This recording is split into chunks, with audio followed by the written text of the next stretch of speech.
बाबूजी राज ने जयमल जी को कंधे पे बिठाया और युद्ध लड़ा, तो उन्हें चतुर्भुजधारी कहा जाता है कि 2 हाथ जयमल जी के 2 हाथ कल्ला जी बाबूजी के। विचलित होकर बाबूजी ने शीश माता जी को अर्पण कर दिया।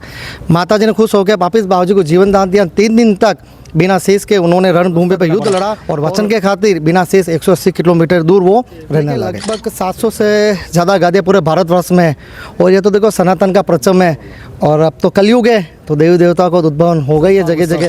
तो इस बार मंदिर कमेटी ने निर्णय लिया कि पाठ उत्सव को सूक्ष्म रूप करके कन्याओं का विवाह करेंगे, ताकि एक समाज तक अच्छा मैसेज जाए। सभी धर्म का चयन किया जाएगा और उसमें केवल ट्रस्ट का और मंदिर मंडल का एक ही जगह फैसला रहेगा कि शादी तक का। उसके बाद क्या होता है उसकी जिम्मेदारी ट्रस्ट की नहीं रहेगी।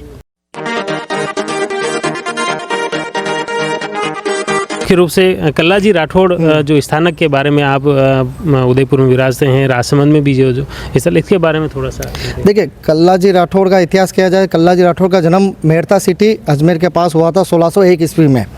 और अचल सिंह जी इनके पिताजी का नाम था और सैयद कंवर जी इनकी माता का नाम था।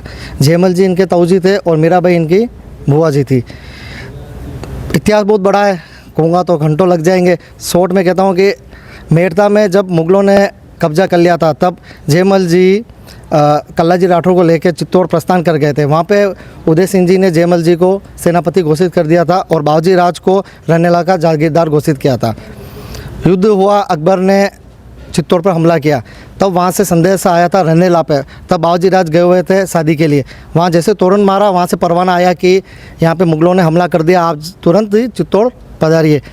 बाबूजी वहाँ पे वचन दे के आए अपनी अर्धांगिनी कृष्णा सती माँ को कि मैं जिंदा या मुर्दा वापस आऊँगा मैं। वहाँ पे युद्ध शुरू हुआ, 3-4 दिन तक युद्ध चलता रहा। जयमल जी की टांग जख्मी हो गई। बाबूजी राज ने जयमल जी को कंधे पे बिठाया और युद्ध लड़ा, तो उन्हें चतुर्भुजधारी कहा जाता है कि 2 हाथ जयमल जी के 2 हाथ कल्ला जी बाबूजी के। जयमल जी युद्ध भूमि को में शहीद हो गए। फिर कल्ला जी बाबूजी लड़ते रहे। तब अकबर ने बिरबल से पूछा कि इनको हराने का तरीका क्या है, तो उन्होंने ये बोला सच्चा क्षत्रिय वो होता है जो गऊ को रक्त को या गऊ को कटते हुए नहीं देख सकता। तो उसने सब तरफ गाय का रक्त को छिड़काव कर दिया। तो बाबूजी उससे विचलित हो गए। बाबूजी ने शीश माता जी को अर्पण कर दिया। माता जी ने खुश होकर वापिस बाबूजी को जीवन दान दिया। 3 दिन तक बिना शीश के उन्होंने रणभूमि पर युद्ध लड़ा और ये प्रकोप देख के उन जो मुग़ल सेना थी उनको सफ़ेद झंडे दिखाकर उनको रास्ता देना पड़ा और वचन के खातिर बिना शेष 180 किलोमीटर दूर वो रहने लगे। अच्छा, अभी उसके बाद भी उनके जो पर्चे हैं, जैसे पहले उदयपुर में हुआ और राजसमंद का भी जो पर्चा रहा है, वहाँ पे काफ़ी लोग यहाँ पर जुड़े हैं। ये इसे देखिए लगभग 700 से ज़्यादा गादियाँ पूरे भारतवर्ष में, और ये तो देखो सनातन का परचम है। और अब तो कलयुग है, तो देवी देवता को उद्भवन हो गई है जगह जगह, और जहाँ आस्था है विश्वास है वहीं परंपरा जीवित रहेगी। बिल्कुल। राजसमंद में जो अपना आश्रम या मंदिर जो बना है, उसके बाद कितने लोग यहाँ पर किस आप पधारते हैं, कौन कौन? देखिए राजसमंद में ऐसा 1 से 2 स्थान है। एक तो राजू भाई करके है, उनका है। 1-2 स्थान सुनने में मेरा आया है। भाई यही मैं तो कहता हूँ कि मन में आस्था विश्वास है तो आपका काम ज़रूर पूरा होगा। और आप पहले उस देवत के पास मत जाइए कि आपके काम के लिए, आप उस देवत के पास पहले जाइए कि देवता आपको क्या चाहिए, आप उनके लिए जाइए, आप अपने लिए मत जाइए, तो अपने आप आपका काम होगा। बिल्कुल। एक जैसे उदयपुर में आप इसके लिए कुछ सामूहिक विवाह का आपने एक वीडियो, वो कैसे जहन में आया? देखिए अभी साल में 2 से 3 बड़े प्रोग्राम करते हैं, एक जन्मोत्सव, एक पाठ उत्सव, एक फाग उत्सव। तो इस बार मंदिर कमेटी ने निर्णय लिया कि पाठ उत्सव को सूक्ष्म रूप करके कन्याओं का विवाह करेंगे, ताकि एक समाज तक अच्छा मैसेज जाए और जो ये पैसा भजन संध्या में लग रहा था वो एक नेक कार्य में लगे। कितने इस बार कन्याओं को इसमें शामिल? लगभग 11 से ज़्यादा जोड़े हैं, 21 तक करने का है। कैसे चयन प्रक्रिया कौन? देखो सनातनी पूरा विवाह करेंगे और सनातनी परंपरा के अनुसार ही करेंगे।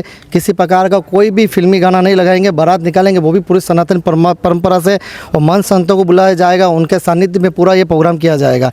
और जितने भी धर्म हैं उस धर्म को छोड़ के सनातन धर्म, सभी धर्म छोटा बड़ा कुछ भी नहीं, सब बराबर, उसमें सभी धर्म का चयन किया जाएगा और उसमें केवल ट्रस्ट का और मंदिर मंडल का एक ही जगह फैसला रहेगा कि शादी तक का। उसके बाद क्या होता है उसकी जिम्मेदारी ट्रस्ट की नहीं रहेगी। बिल्कुल। इसमें जो खास तौर से कन्याओं का चयन हो रहा है वो भी गरीब परिवारों की होगी या कैसे क्या? देखिए प्राथमिकता तो जो निर्धन है, जिनके माता पिता बिल्कुल ही अगर असहाय नहीं कर सकते, वो चाहते हैं कि उनकी बेटी का विवाह एक सुनिश्चित अच्छे तरीके से हो, तो उनको पहले प्राथमिकता दी जाएगी, बाकी तो सभी स्वीकार है ही है। बिल्कुल।